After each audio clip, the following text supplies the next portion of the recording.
Hey everyone, I'm very happy to see you again. Yesterday was Women's Day. Today I'm telling an aspirin story, which is about women and how women be brave. Yes, and it's Pride and Prejudice. And it's from Jane Austen. It's a novel.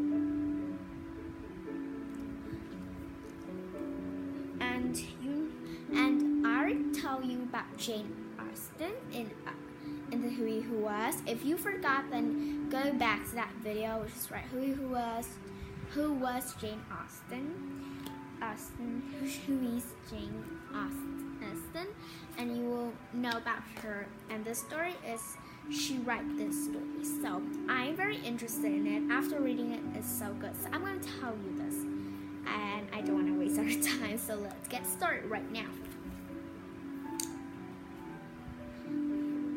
So the story tells about a family,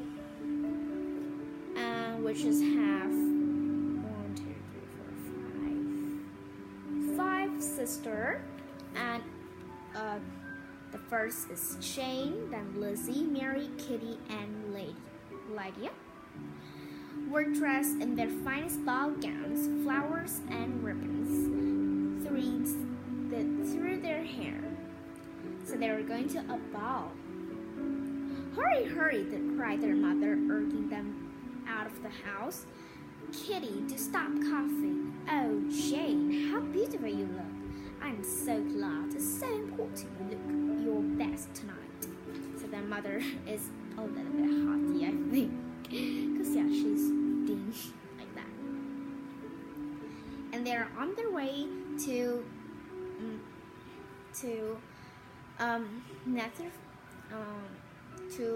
Mr.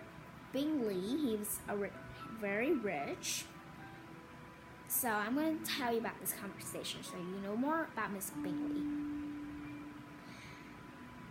You must know what I mean. This ball is our first chance to meet Mr. Bingley. He had just moved to Netherfield Park. He's young and single and rich. Such a man must be in want of a wife. Perhaps he will choose you, my dear, said Mr. Bennet. Mrs. Bennet laughed, thought she. I was certainly pretty in my time, but now I only think of my daughters. If I could have one of settled at Netherfield and all the others well married, I'll have nothing to wish for. So they are on their way to the ball. So here's the picture. Oh, and I forgot to show you the picture of the family. So this is Lizzie, Jane, Kitty. She's coughing. This is Miss Bennet, Mary, and Lydia.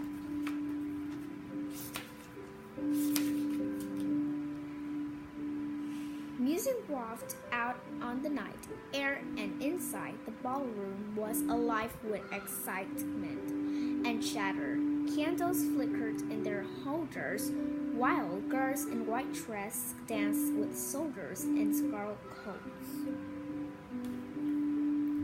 Then the doors opened to reveal a new arrival, Mr. Bingley of Netherfield Hall.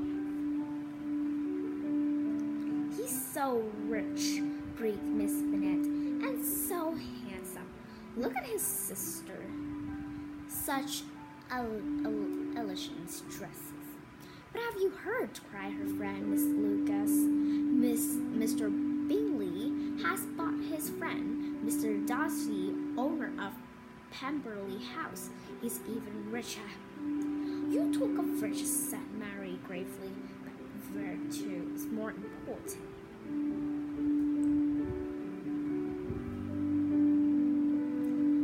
Lydia has already left the room. Come on, Kitty, she cried. Let's go and flirt with the officers. And then, but Mr. Bingley wanted to dance with Jane and the other sister. A moment later, Mr. Bingley came to them. He smiled at Jane. She smiled back. He asked her to dance. From across the room, Mrs. Bennet looked on great satisfaction. Mr. Darcy, on the other hand, danced once with Jane, and spent the rest of the evening walking around the room with his nose in the air and his mouth turned in a sneer. "Come on, Darcy," said Mr. Bingley, leaving Jane aside for a moment. "I hate to see you standing by yourself in this stupid manner. What have you done?" Lizzie was at the moment without a dance partner. I was sitting on a bench at the side of the room, where she could overhear every word of Mr. Darcy reply. So here's Jane and Mr. Bingley are dancing together. And this is their sister, Mr. Bingley's sister.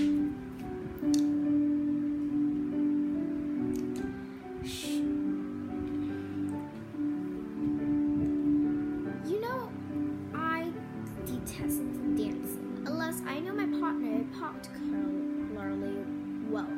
Besides, you are dancing with the only beautiful girl in the room. She's beautiful, you're right, but her sister very beautiful. Let me introduce you."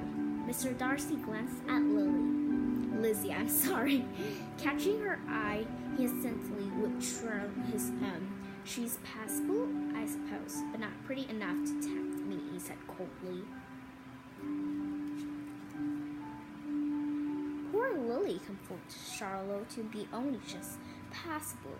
"He has an excuse for being proud, perhaps. He has looks, an important family, and fortune." "Nonsense," snorted Miss Bennet, overhearing their conversation.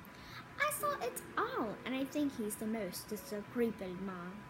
Another time, Lizzie, I would not dance with him, even if he does ask you."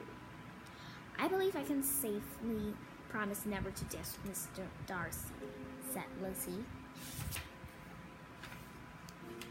So here's Charlotte, Lily friends. Right over there, and that says Miss Bennet, Miss Lizzie mom.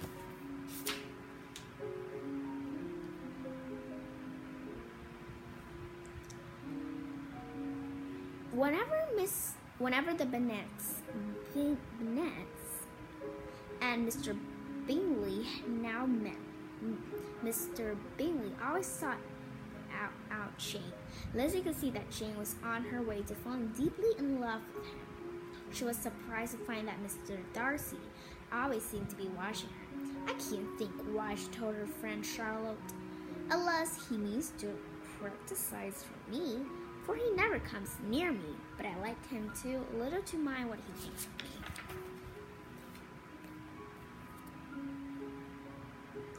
Instead, her attention was caught by a new officer in town, Mr. Wickham. Lydia was first to meet him. "Everyone is in love with him," she declared. "He's so handsome. If you come in town with me, I'll introduce you." As soon as Lydia saw Wickham, she rushed over and dragged him back to meet her sister, looking very pleased with herself. Lizzie was immediately struck by his charm. His manners were so easy and game after Mr. Darcy's cold formality. They fell behind the others and walked a little way together. Lydia says he often meet with the party at Netherfield. With Wickham up first. "Do you know about Mr. Darcy well?" "As much as I ever wished to," said Lizzie. "I have known him since I was a child. His father was the best man and very fond of me. When he died, he left me a job as a clergyman. But when the position came up, Mr. Darcy refused to give it to me." Lizzie gasped. "This is shocking. I thought him to be a proud, disagreeable man, but not as bad as this. I think he must have been jealous of me," said Wickham. "The memory of his father means I wouldn't wish to tell people and Darcy disagreed in public." So here's Mr. Wickham, and that is Lizzie. And let me tell you, her name's Elizabeth. I bet people like to call her Lizzie or Alyssa, because that you call for short and it's easy.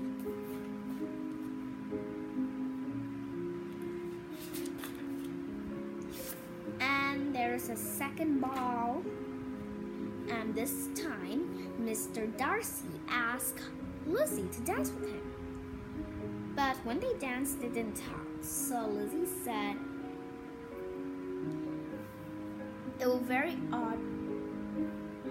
We must say something to each other, she began. It will look very odd otherwise. If I talk about the dance, you all need to make some remark about the size of the room." He smiled but said nothing. At last, unable to stop herself, she said, "I recently met someone who knows you, Mr. George Wickham, who had just come to town." The effect of his name was immediate. Mr. Darcy blushed and looked more haughty than ever. Finally, he said in his trained way, "Mr. Wickham such happy manners. He makes friends wherever he goes. Whether or not he can keep them is another matter." So here's they were dancing together at the second ball with Miss Bingley. Second ball.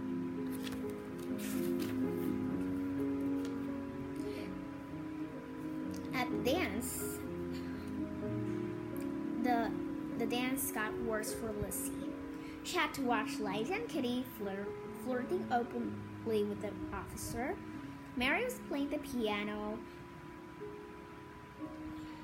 very badly and was refusing to stop.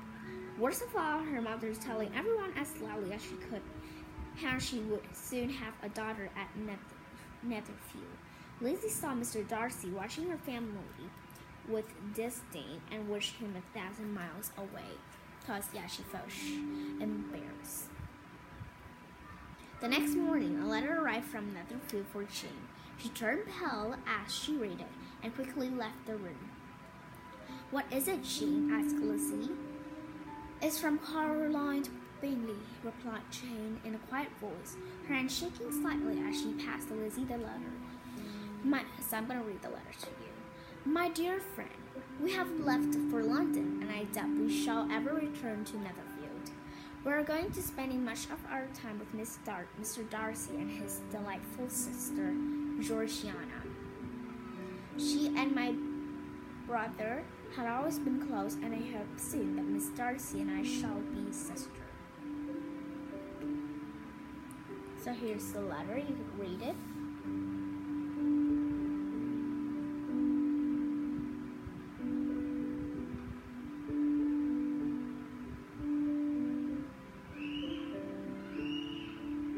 Okay. All the show, said Lizzie, is that Miss Bingley means her brother never to come back. Jane smiled slightly but shook her head. "She makes it very clear she doesn't want her brother to marry me. She means him to marry Darcy's sister." "Of course he'll come back, Jane," said Lizzie. "I never saw a man more deeply in love than Bingley was with you." But as the leaves turned and the chill of winter crept into the house, Bingley still didn't return. It pained Lizzie to see Jane's strained face, the sadness in her smile.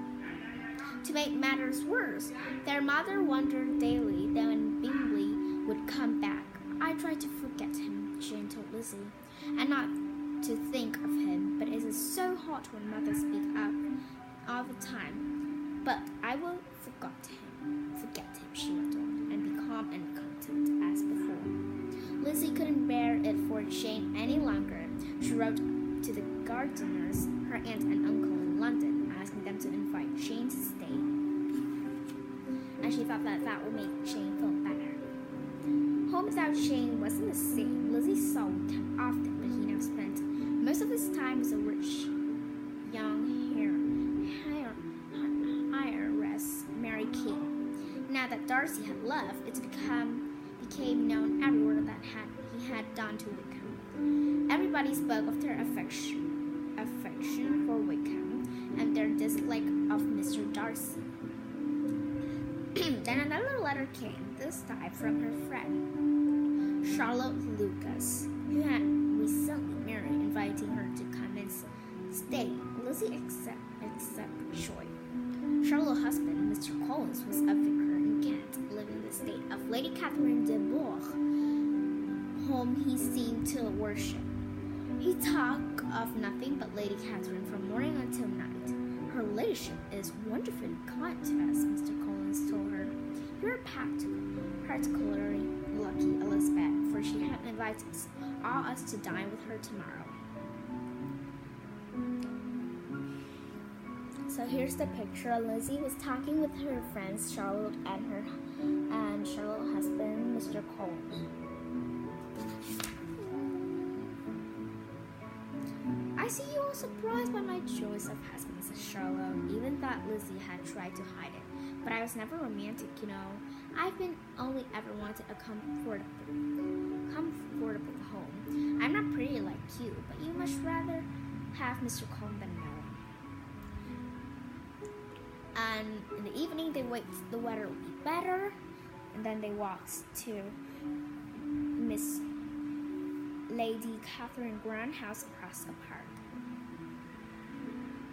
Standing at the window looking as proud as ever was Mr. Darcy.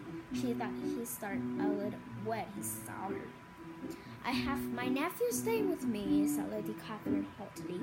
Mr. Darcy and Mr. Fitzwilliam. We have met before, said Mr. Darcy briefly, bowing at Lizzie but making no effort to come over and talk to her. So here's Mr. Fitzwilliam and Mr. Darcy. Here's Lizzie and Charlotte. Mr. Collins greeting at and bow at Lady Catherine.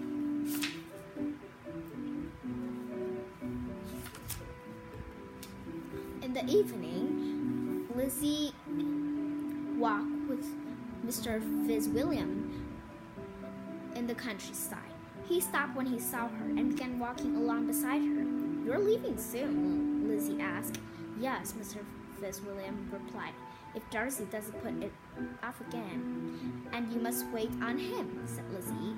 It seemed like he likes to have his own way, but so do well all. And he's very good to his friends. Only this summer he saved his friend Bingley from narrow escape. What do you mean? Asked Lizzie. All that I heard Bingley was going to marry a very unsuitable girl, and that Darcy managed to stop him. Lizzie walked on, heart feeling unable to see anything. She got away as soon as her room could and went straight to her room. I'm sorry, I just repeated it twice. So Darcy was the cause of all Jane's unhappiness, she thought.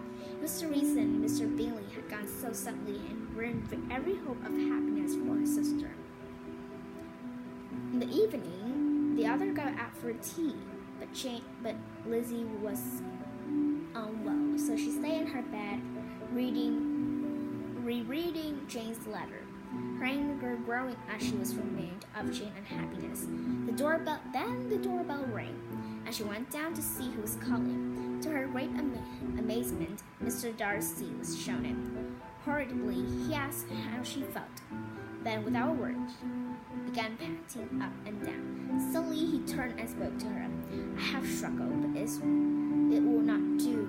You must allow me to tell you how much I love and adore you. Lizzie was too astonished to speak. Mr. Darcy seemed to take her silence as encouragement. You are poor, he said. Your family are nothing to mine, but have tried not to love you and have found it impossible. Will you love me? Will you marry me? I'm sorry. But Jane said no. But Lizzie said no, because she told out that had you asked me in a more gentlemanlike way, I might have been more polite in my refusal, but I could never marry the man who has been so cruel to my sister. Can you dare that you separate Bingley from Jane? Thought your treatment of would come along enough to make me despise you? I am not ashamed of my actions, said Mr. Darcy. And as for my proposal, can you accept to be glad that you come from such a family? Lizzie felt herself growing more angry at every moment. You could not have asked me to marry you in any possible way that would have made me accept you, she said in a shaking voice. From the moment I met you, I knew you were the last man in the world whom I I would ever marry. Mr. Darcy was so angry that he hurriedly left the room. And the next day, Lizzie went straight out after breakfast, trying to clear her head with fresh air. She hadn't gone far along her usual walk when she saw Mr. Darcy ahead of her. She turned away, but he called her name, and then she gave her a letter. Lizzie grabbed it and ran away quickly to a very quiet place and waited. It said, "Do not be alarmed, Miss Bennet. I am not going to repeat my affair of marriage. Yesterday you accused me of 2 things. I only want to change to defend myself. It wasn't long before I realized Bingley was in love, but as I studied your sister, it did not seem to me that she loved him.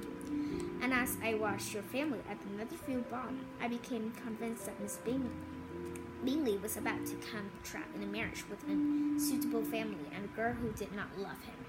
So I went with Bingley to London, where I told him that Jane did not return to this affection. After that, it wasn't hard to persuade him never to return Netherfield. As for Mr. Wickham, he has not told you the whole truth. I offered him the job of clergyman, as my father requested in his will. Wickham turned it down. Instead, he asked for more money to study law, which I gave him, but he flirted away. Then last summer, he tried to run away with my sister to force her to marry him, not because he loved her, but because he wanted her money. If your dislike of mine makes you doubt me, do ask my cousin, Mr. Fitzwilliam. I will only add, God bless you, Darcy." So here's the picture. Now you could read it. It's super duper long, but take times.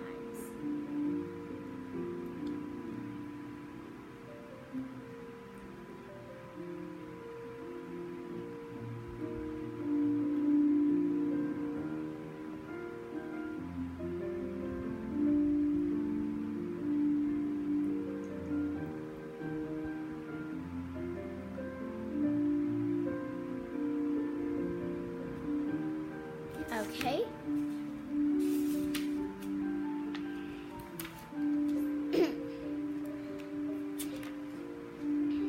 Then, after that, she had heard some news that Wickham has run away with Lydia, her sister. She was anxious to discover that. She called her dad to call and find Lydia. Mr. Bennet laughed. "Do you mean to say Lydia is frightening away her husband for you and Jane? Don't make yourself uneasy, my love. Wherever you and Jane go, you will be respected and valued." Lizzie had to leave it at that. She was glad she had one thing to look forward to, a trip to her aunt and uncle, the gardeners. We have to decide to go to Derbyshire, her aunt wrote. So then they go to Pemberley. That's where Darcy lived. And Lizzie was very embarrassed. She went in the house, and this is the house. It's so beautiful. And this is the portrait of Mr. Darcy. Some statue. And then they greet Mr. Darcy, and they also meet Mr. Darcy's sister. And he also invites them for dinner. And then on the 4th day, a letter arrived from Jane. "Dearest Lizzie, we have just had bad news. Lydia has left Brighton and run away with Mr. Wickham. They have been traced as far as London, and it doesn't seem as if they have any plans to marry. Our father had gone to London to see if he can find them. To return, we need your uncle help at this terrible time. Because, yes, her uncle and aunt are staying at London, so it's very easy for them to find. Then at home she found her mother crying upstairs and her father had changed men. I should have listened to you, Lizzie, he said. You begged me to bring Lydia home again.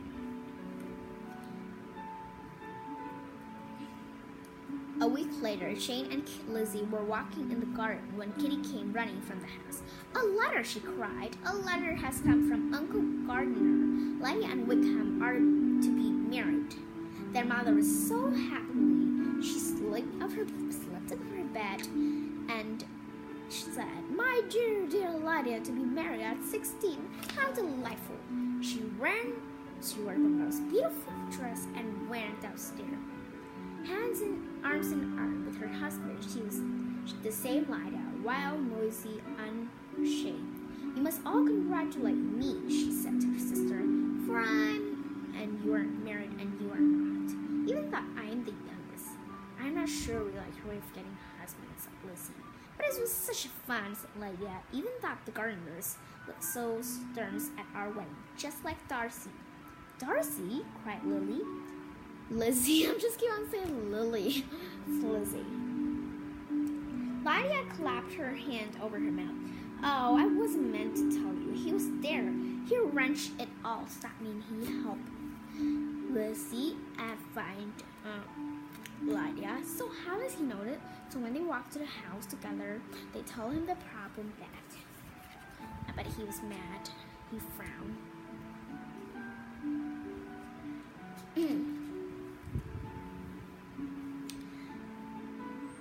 Lizzie felt her heart racing.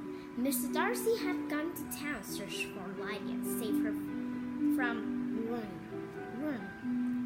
He had been done it. He'd done it for her. She felt humble at the thought, but knew she must think of him no more. And she just saw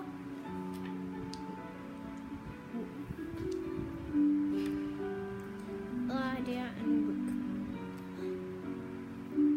And they saw Mr. Brinley was coming back to another field, and they walked in the house. And Liz and Jane was so happy, and so they stayed for 1 week, and then Jane got married. I congratulate you both, said Mr. Bennet as the rest of the family joined them. You are perfectly suited. While they were talking and happily, just then they heard a knock. Lizzie came down to open. It was Lady Catherine walked into the room and looked around dismissively. I wish to speak to Elizabeth, she declared. You may walk with me in that prettish little lawn you call the garden. You know, of course, why I have come, said Lady Catherine. I do not, replied Lizzie honestly. Do not trifle me, Miss Bennet, replied Lady Catherine in an angry tone. I have heard alarming news that you are soon to be married with my nephew, Darcy. It cannot be true. Tell me it's not true. Lizzie felt very confused. She didn't know the story came from. You may ask questions. I may choose not to answer them, she replied. Miss Bennet, do you know who I am? You cannot marry him. You are no importance of this world. He's a gentleman, and I am gentleman's daughter. So far, we are equal. But who's your mother's family? Who are your uncles and aunts? Will you promise me never to marry him? I will make no such promise. You have so insulted me in every possible way. Lady Catherine swept herself to her carriage. I shall make sure this match never happens, she called out. I'm the most seriously displeased. Lizzie watched her go, her heart fluttering with anger. She knew that Lady Catherine would go straight to Darcy if had been wondering about what to do. Surely now he would decide never to propose again. Then she just saw Darcy. Then they set out a long walk together, Bingley following behind with Jane until it was just Darcy, Lizzie, and Kitty. Then Kitty left them to visit her friend, and Lizzie bravely went along with him. She seized her moment. I have been waiting to thank you for what you did, Lydia. For Lydia, she began. He turned obviously surprised that she knew. I did it thinking of you, he said. It's uncomfortable pause if you still feel as it did as last April. So they were talking, and of course, she was thanking him very much.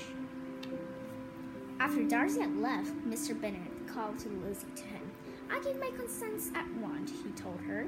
He's not the sort of man you refuse. But do you really love him? He's rich, but I thought you despise him. I do like him. I do, she replied, tears in her eyes. I love him. You do not know what he really is. It took a long time for Lily to persuade her father that she would be truly happy with Darcy.